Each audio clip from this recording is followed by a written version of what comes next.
What and who do you include in a National Latino Museum? That's a question that many have been asking since late 2020, when Congress greenlit the creation of the National Museum of the American Latino. But the idea of this museum, it goes back even further. Today, we want to share with you an episode from our colleagues at Latino USA. The story traces through decades of advocacy and politics to see how we came to this moment and explores how the National Museum of the American Latino, which doesn't even have a building yet, is taking its first steps towards becoming a reality. Take a listen. I think someone we know is in here. Oh, yeah. And we know this person, I think, pretty well. It's a Wednesday morning in June. The Smithsonian's National Museum of American History in Washington, D.C. is mostly empty right now. Its doors won't open to the public for another hour and a half. But my colleague Alejandra Salazar and I got early access today. So we're here. And so is our boss. Well, kind of. Yeah, that's Maria. That's La Jefa. She's standing there with hoop earrings and her red lipstick.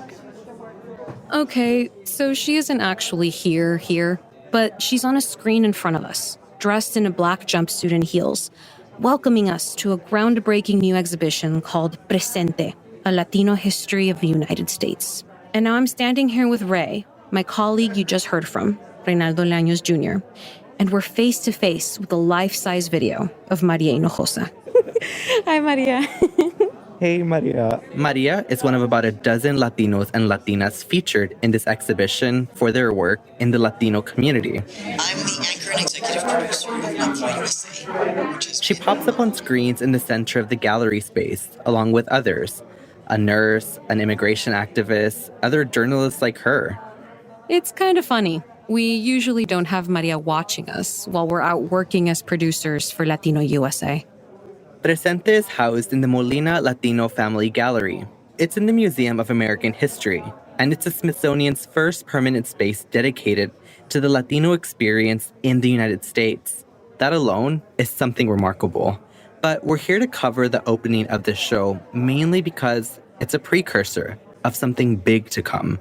Thank you all for being here today and helping us celebrate this momentous day.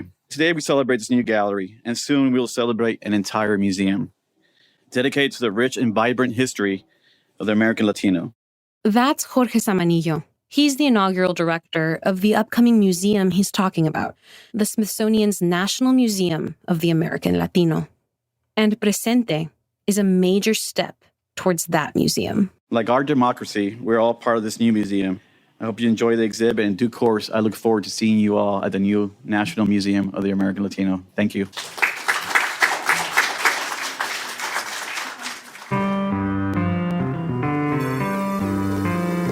From Futuro Media and PRX, it's Latino USA. I'm Maria Hinojosa. Today, we trace the origins of the National Museum of the American Latino and how it's starting to take shape.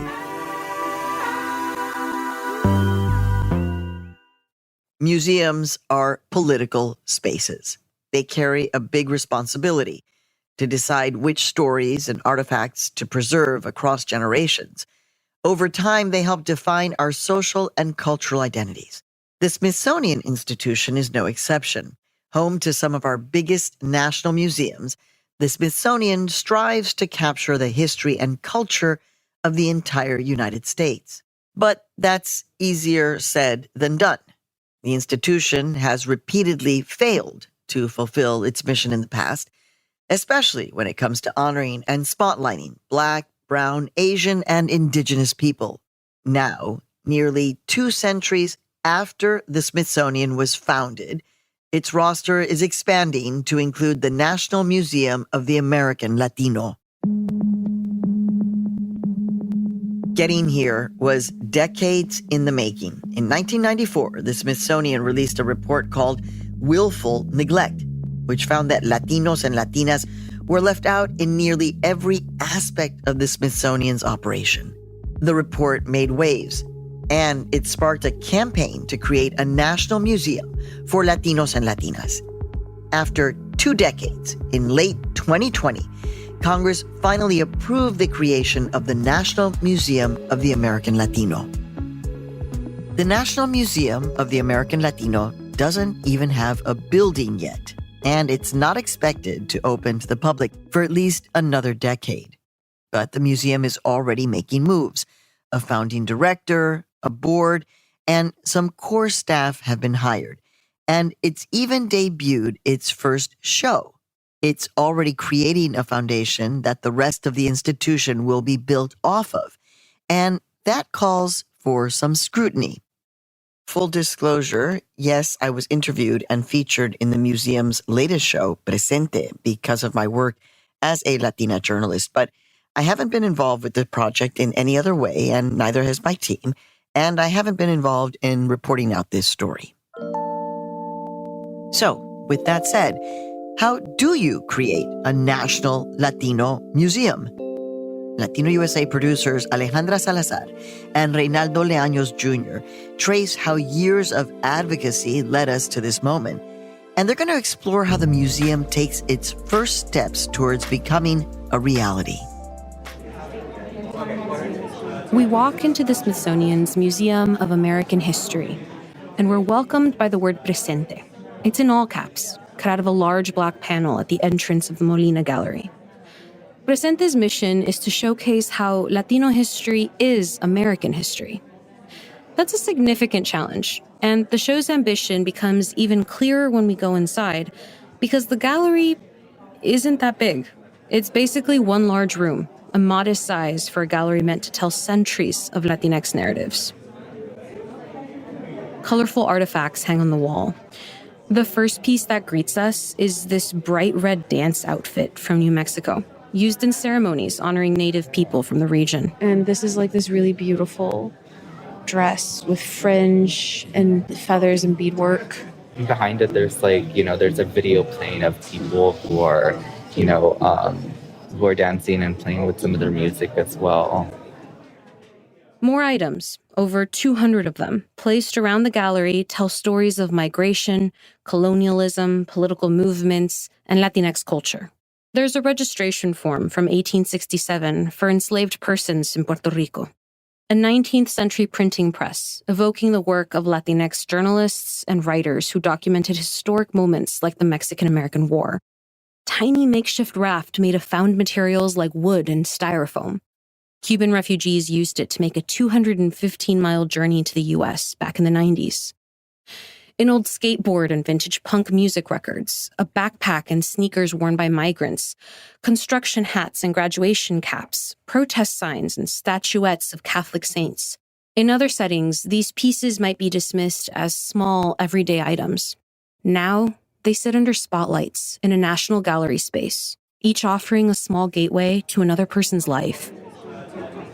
Ray and I walk up to a sculpture. As we take in the piece, we get to speak with Henry Munoz, the chairman of the board for the National Museum of the American Latino. If you made me pick one thing in this entire gallery, I would pick the Tree of Life by Maestra Veronica Castillo. I just think it's beautiful. The Tree of Life, Árbol de la Vida in Spanish. El Árbol de la Vida is a popular kind of sculpture found throughout Mexico and inspired by the biblical Tree of Life. Veronica's version here looks like a multicolored skeleton of a tree made of clay. Small figurines of Latinx icons rest on its branches, like labor organizers Dolores Huerta and Emma Tenayuca, Supreme Court Justice Sonia Sotomayor, baseball player Mariano Rivera, artist Ana Mendieta. I just think it's fantastic. It's got the LGBTQ community. Look at the astronauts. The storytelling is just fantastic.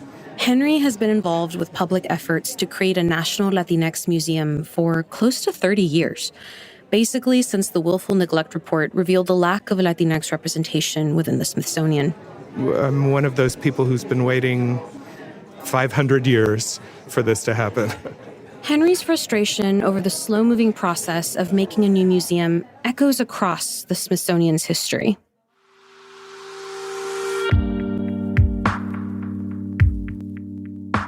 For example, the creation of the Smithsonian's National Museum of the American Indian wasn't approved until November 1989. Yes, 1989. For more than a decade prior, Native American tribes and activists were publicly calling out museums across the country for stealing the bones and artifacts of their ancestors. At the center of it all was the Smithsonian, which was holding the skeletal remains of approximately 18,000 Native Americans. In September 1989, the Smithsonian finally agreed to repatriate remains to their respective tribes, a process that's still ongoing today. That same year, legislation to create a National Museum of the American Indian under the Smithsonian was introduced and passed in Congress. 15 years later, in 2004, the museum in Washington, D.C. finally opened its doors. Following generations of exclusion and theft from Native Americans, it took the institution about 150 years to highlight the people whose land its museums stand on to begin with. Another example is the most recent Smithsonian Museum. The National Museum of African American History and Culture literally took a century to become a reality. Black Civil War veterans proposed the idea for a monument or memorial for African Americans in 1915, and a bill was introduced to Congress a year later. But the idea would take years to garner political support. And even when it looked like it might happen every few decades or so, Congress wouldn't allot enough funding to the project. An iteration of that legislation, with partial funding, was finally approved by Congress in 2003, and the museum opened to the public over a decade later, in 2016. Like these other museums, Henry believes a National Latino Museum is a chance to capture the various and varied roles Latinos have played in shaping this country. Our people have been here since before there was a United States of America. And so this gallery has an opportunity to create cultural understanding at a moment in our country's history where we really need it. Henry has spent decades working with the Smithsonian. He served on its national board, and he eventually became the chairman of the Latino Center, the Smithsonian's response to its infamous report. Henry's a big donor, too. His name is on the wall at the entrance of the Presente exhibition. It represents what he's been advocating for all these years. So the fact that it took 30 years of educating not just the members of Congress, but the public about the importance of this museum is, that's just the way it is. And I'm glad that we're here today, and I hope I'm here long enough to see the opening of the doors of the National Museum of American Latino. Henry mentions Congress because way before the creation of a Latino museum was even a possibility, the battle to try to make that happen took place on Capitol Hill. My name is Ileana Ross Lehtinen, and I was a member of Congress for almost 30 years, representing South Florida. Ileana was born in Cuba and then moved to the U.S. when she was just 8 years old. She was elected to Congress over 30 years ago as a Republican. As a congresswoman, Ileana says she formally started pushing for a Latino museum back in 2004. But she admits she saw the need for this much, much sooner. Well, when I got elected in 1989, my children were very young, and I would take them to these beautiful museums that we have here in Washington, D.C., and part of the Smithsonian collage of museums. And I would always be amazed that there was never any section or any museum devoted to the growing impact of Hispanic communities throughout the United States. And I said, wow, that's really missing. Maybe we should do something about that. There's a real void. To understand why Ileana, a congresswoman, needed to get involved in this issue, we have to first understand that the Smithsonian is actually part of the federal government. It's granted authority over its own grounds and buildings, but it depends on Congress for some funding and the authorization of major projects like a National Latino Museum. And the Smithsonian is, in part, funded by us, U.S. taxpayers. In 2021, more than 60% of the institution's funding came from the federal government. Creating a National Latino Museum became a legislative priority for Ileana, and she started working on it with former Congressman Jose Serrano, a Democrat from New York. First, they needed to figure out what to call it. We fussed about whether it should be called Hispanic American or Latino. I mean, just all kinds of words that you could throw out as to who we were. And finally, it was settled on the National Museum of the American Latino. Then it was time to draft some legislation. Jose and I filed a bill that would create a commission to study whether we could have such a museum. They couldn't introduce legislation to create a national Latino museum without formally exploring the possibility first. After several years of pushing for it, the creation of the commission was approved at the tail end of George W. Bush's time in office in 2008. The commission wouldn't actually be formed until a year later under the Obama administration. Remember Henry Munoz, now the chairman of the National Museum of the American Latino? He was also the person chosen to lead this commission. This is Henry talking at a 2009 press conference about the work ahead. I want to say that at this moment in our nation's history, the appointment of a commission that is composed of citizen members, of people who will volunteer their time over the course of the next year to look at the location, the concepts, the collections, and the fundraising to create a National Museum of the American Latino is historic. The group wrapped up and presented its findings to the president in 2011. The result was what Ileana and supporting colleagues were hoping for. Building a museum for Latinos on the National Mall was possible and vital. Anything less would fall short. Once we had that, then we wanted to actually build the museum. Oh boy, it's a task worthy of Hercules. But in 2017, we introduced the National Museum of the American Latino Act. And I'm sorry to give you such a chronology, but it's been quite a struggle. The bill had a surprising amount of bipartisan support behind it, especially from senators and House members who represented areas with large Latinx populations. The National Latino Museum was backed by people like then California Congressman Javier Becerra. Today, he's President Biden's Secretary of Health and Human Services. If you walk through the mall of the nation's capital, you can come out understanding better than any place else in the world what it means to be an American. But once you finish that walk through all those museums along the mall, you don't have a complete picture. Former Senator Ken Salazar of Colorado and Senator Bob Menendez of New Jersey, both Democrats, supported the museum. And some Republican heavyweights also threw their support behind it.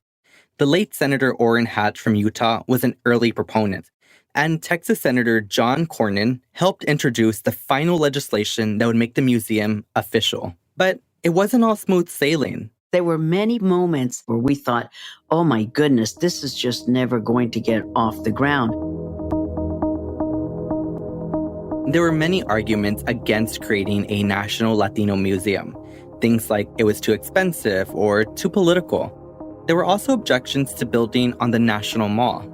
One line of thinking from several people in Congress was that, if we give Latinos a museum, then every quote-unquote minority group is going to want one.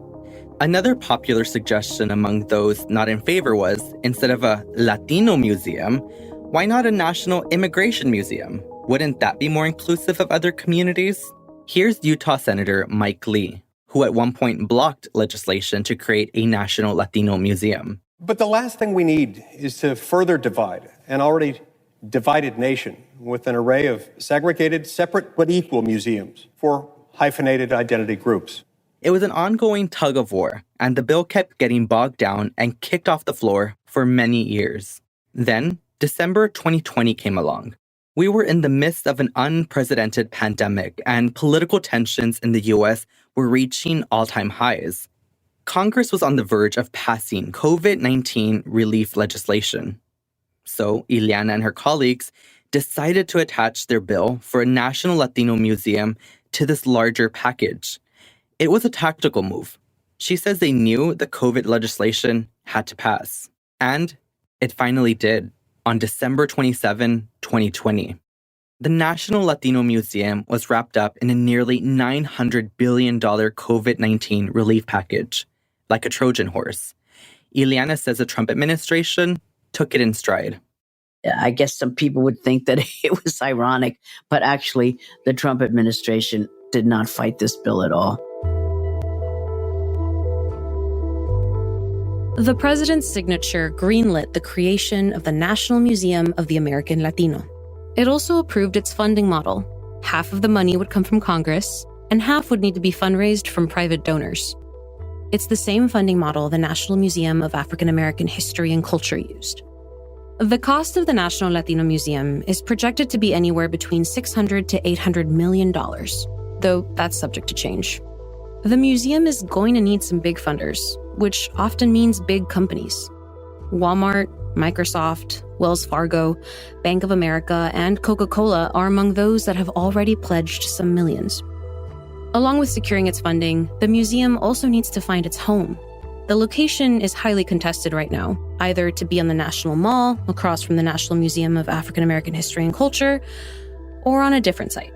And then there's the question of staffing and curation. And along that process, building an institution for the future that is representative of everyone in the Latinx community, across generations, race, gender, and nationality. Easy, right?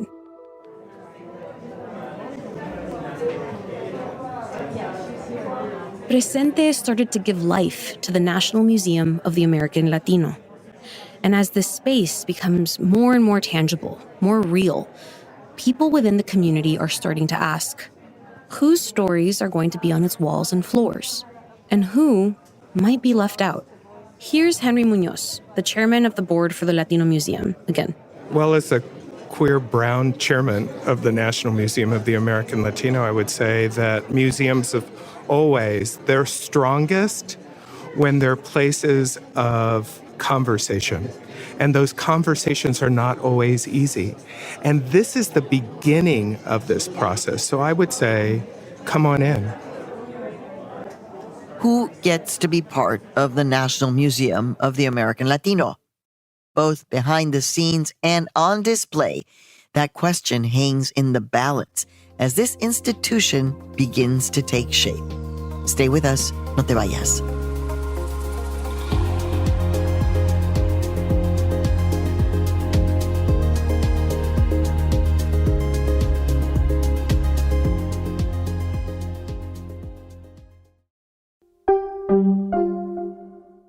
Hey, we're back. When we left off, we heard from some of the people that were trying to make the National Museum of the American Latino a reality. Now, as efforts to build it are underway, we're going to dive behind the scenes to try to understand the vision of this museum and how crucial it is to include different voices in the process. Eduardo Diaz is giving us a tour of some of his favorite spots in Presente. This has been 7 years of a lot of hard work. We started from nothing. We had no project manager, we had no space, we had no money, but it was built on a desire to, plant the flag. Until recently, Eduardo was the director of the Smithsonian Latino Center. The center has been around since 1997. It was the Smithsonian's response to its report about Latinos. Eduardo led the center from 2008 until it got absorbed into the Museum of the American Latino in the last 2 years. Eduardo is now the museum's acting deputy director.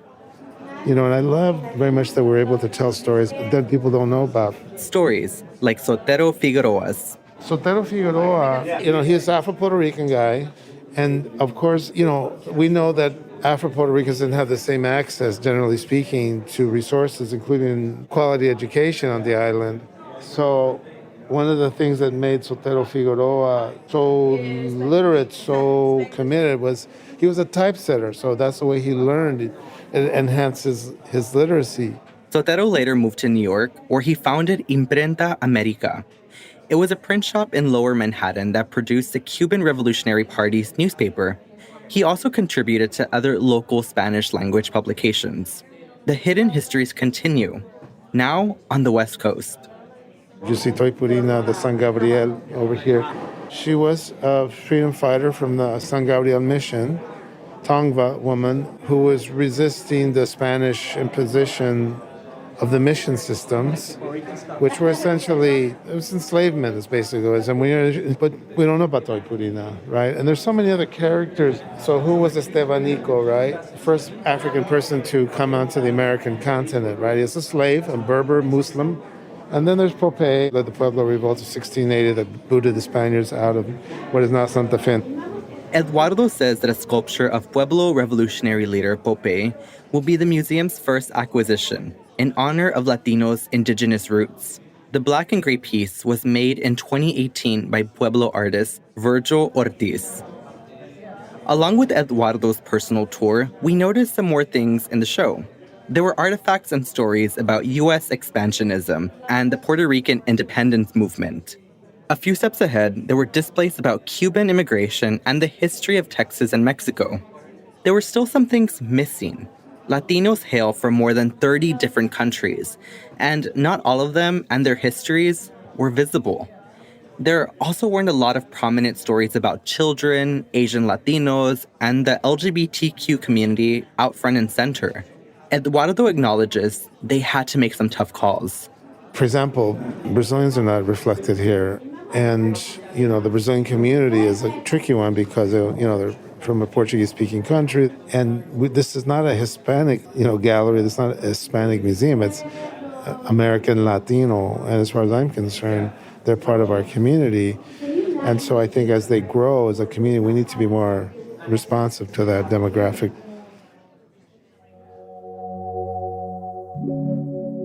Since the National Museum of the American Latino won't be open for at least another decade, Eduardo says that the Molina Gallery will continue to be a space for the museum to figure out how to tell the overarching narrative of Latinos in the United States. It's an opportunity to realize what they missed the first time and figure out how they can make it better. After Presente, the team at the Smithsonian plans to create other exhibitions, including shows about Latinos in the military and Latino youth activism.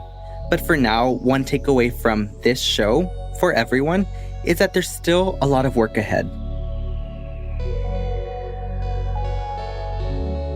The Smithsonian is incredibly important. I'm a historian. That's my academic discipline. And I've also taken classes on public history. That's what museums are, essentially public history right there, right? For the people, for anyone to come in.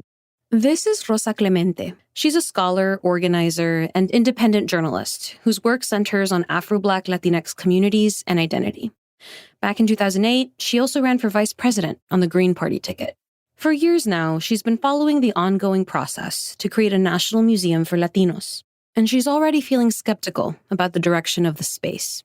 Should the Smithsonian have a museum for us? Absolutely. The problem is even saying the Museum of the American Latino. What does that mean? Like, who do you include in Latino? As a historian, Rosa says she finds herself drawn to museums as spaces for discourse and archiving. But as a Black Puerto Rican woman, she's all too aware of how these institutions often fail her and her community. It wasn't until she got to college that she began to understand her own history. She just didn't have access to that knowledge growing up. I don't even think I knew why Puerto Rico was a colony. I knew I was Puerto Rican, and I was always proud of that.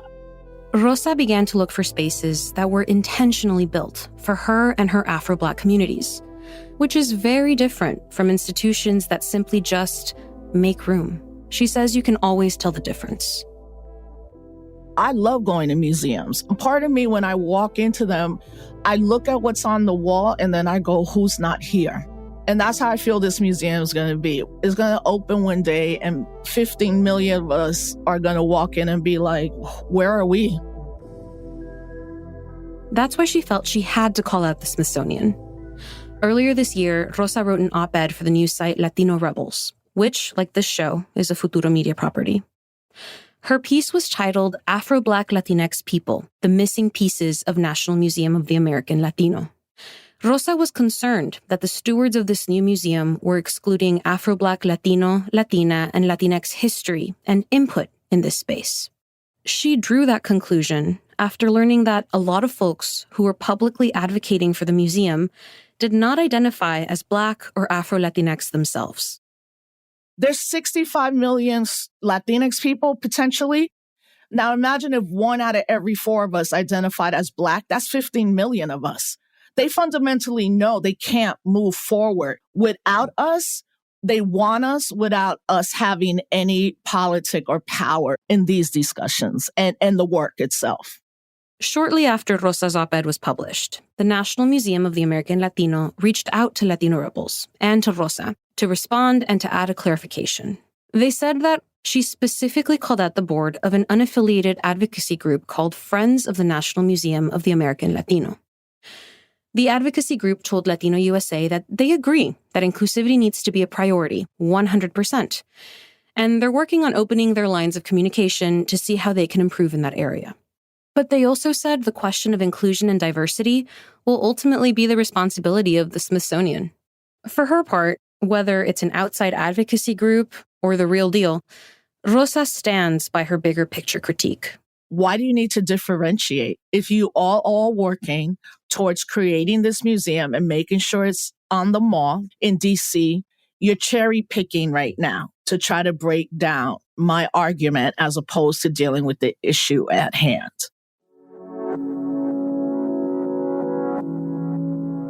Leading the charge at the National Museum of the American Latino is its new director, Jorge Zamanillo. You heard from him at the beginning of the show when he was welcoming us to Presente.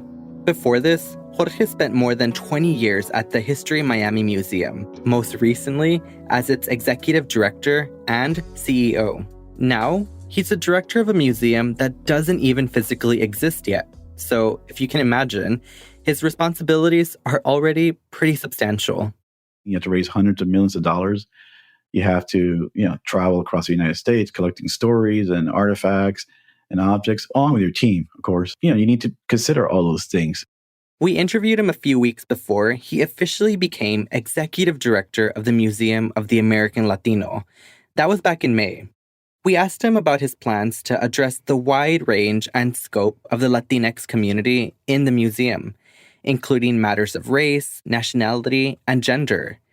He said he's aware of the matter, but he didn't really have a specific game plan yet. We know that the Latino community is not a monolithic group, right? They have different backgrounds and different needs, and that's really important. So the team and I are really going to cover as many things as possible and many topics to try to explore what needs to be told and how it's presented. Because it's tough. You don't have space for everything.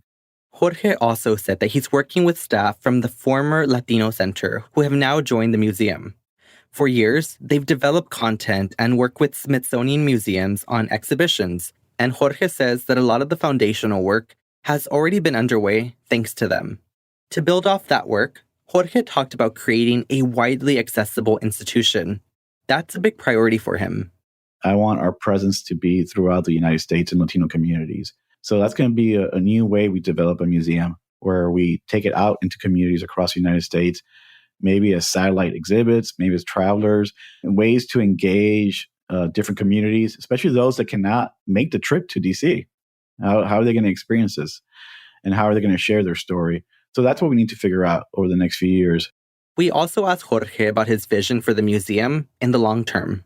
It's going to be a vision that's developed not only by the team and myself, but really by talking to people and challenging ourselves. What can we do better than other museums? Find those stories of why this museum matters, right? And how do we make sure that this Latino history is American history? That's going to be a challenge. And I don't have the answer for it right now, what that main vision is, but it's going to be fun to explore.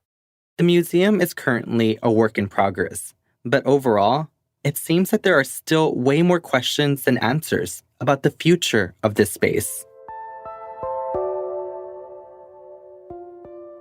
For Rosa, it still feels disingenuous to have an institution like the Smithsonian, one with a history of centering whiteness and colonialism, claim to be prioritizing diversity. Ultimately, the museum's job is to make sure that every story, whether bad or good, is told. Whether we were excluded one time and now we're not. So those are the things that I also think people are grappling with in a way, but also we have to be careful how much time we spend begging people to include us. Rosa says she doesn't want to feel like a visual prop, and she has a point. The Molina Gallery, the new state-of-the-art space holding the Presente exhibition, is only about 4,500 square feet in size. Compare that to the 325,000 square feet available to the public in the entire Museum of American History. It's just a little bit more than 1% of the total space of this massive building dedicated to American history and culture. Considering Latinos represent 19% of the US population, it's telling that a space like this, completely dedicated to Latinos and Latinas, never existed in this particular museum to begin with. According to Rosa, if only elite non-Black folks are involved from the start, then all you're doing is building an elite non-Black museum. Any talk of inclusion or diversity after that just feels like lip service to her. The reality is the entire experience of the American Latino is rooted in Black and brownness. That should be the center part, and everything gets built from that, not throwing us in because some people are speaking out or somebody was like, wait a minute, everybody here, there is not one Afro-Black Latino person represented. As Presente and the museum gain momentum, more people are getting vocal with their thoughts. Outlets, including The Hill and El American, published conservative reviews of Presente, criticizing what authors identified as a streak of radical leftism in the show. They said Presente failed to condemn left-wing dictatorships in Latin America and left out Latinx contributions to the U.S. military. They also took issue with its quote-unquote woke take on American expansionism as a successor to Spanish colonialism. One piece even called for Congress to revoke its funding for the National Museum of the American Latino entirely. Earlier this year, the museum announced the formation of a scholarly advisory committee. 18 prominent Latinx academics from across the country joined the council, bringing their expertise in a range of topics, such as literature and journalism, politics and law, LGBTQ issues, Central American migration, Mexican-American identity, the African diaspora, Caribbean history, and the list goes on. Their job, formally, is to review exhibitions and help guide the vision Jorge was talking about earlier. But we're not sure exactly how their work will manifest and how influential their input will actually be. The opportunity at hand is unique. A museum by, about, and for Latinxes on one of the nation's biggest platforms. No single museum will ever satisfy everyone. But if this is to be a truly representative museum of the American Latino, we must keep holding it to that standard anyway.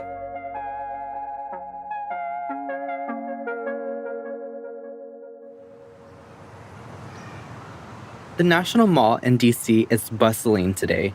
Tourists are walking around with their families. People in suits are making their way back to work after lunch. Cars zoom past us. There's also an ice cream truck parked kind of close by, and it's blasting its music. It's around noon, and the sun is out, and bright, and hot. But Ale and I sit down anyway, under the shade of a large tree. Have you been to the mall before? I have, but as a tourist, so I'm always, when I come to DC, I'm like, well, what is actually in the mall? You know what I mean? I'm not too familiar. We just walked out of Presente and took a 15-minute long stroll up the mall to reach this particular spot. This is the plot where a lot of advocates, including folks at the Smithsonian, want the Museum of the American Latino to stand. It's not the biggest plot of land, but it's kind of an iconic setting. Right here in front of me is the Washington Monument. And then right across the way, almost poetically, is the National Museum of African American History and Culture. This isn't the only site that's being considered for the museum. There's a spot adjacent to the Senate side of the Capitol building, too. Some people have toyed with the idea of refurbishing some existing buildings, like the Smithsonian's Arts and Industries building, or even the Department of Agriculture, which is the only federal agency on the National Mall, and is housed in this giant, elegant building. This spot, though, it's calm, and it's right in the middle of everything.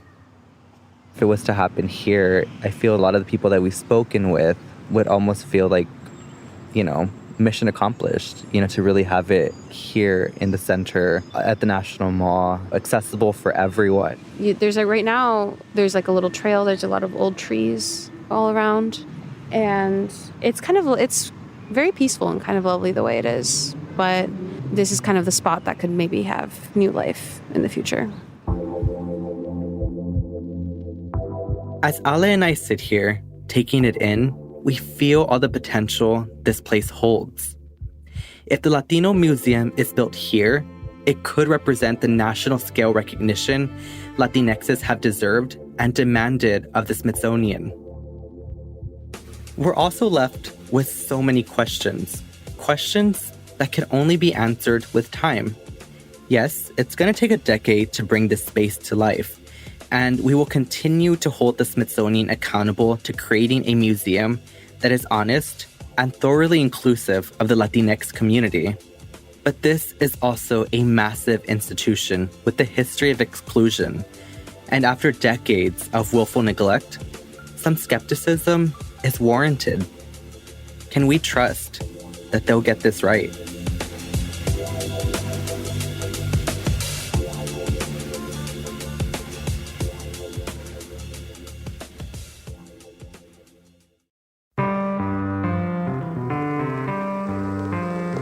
This episode was produced by Alejandra Salazar and Reynaldo Leaños Jr. and edited by Andrea Lopez Cruzado.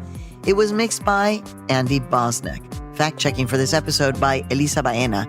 The Latino USA team includes Marta Martinez, Daisy Contreras, Mike Sargent, Julieta Martinelli, Victoria Estrada, Patricia Zulbarán, and Julia Rocha, with help from Raul Perez. Our editorial director is Fernanda Santos. Our director of engineering is Stephanie LeBeau. Our senior engineer is Julia Caruso. Our associate engineers are Gabriela Baez and JJ Karubin. Our marketing manager is Luis Luna. Our theme music was composed by Zenia Rubinos. I'm your host and executive producer, Maria Hinojosa. Join us again on our next episode. And in the meantime, look for us on all of your social media. And remember, no te vayas. Ahí nos vemos. Bye.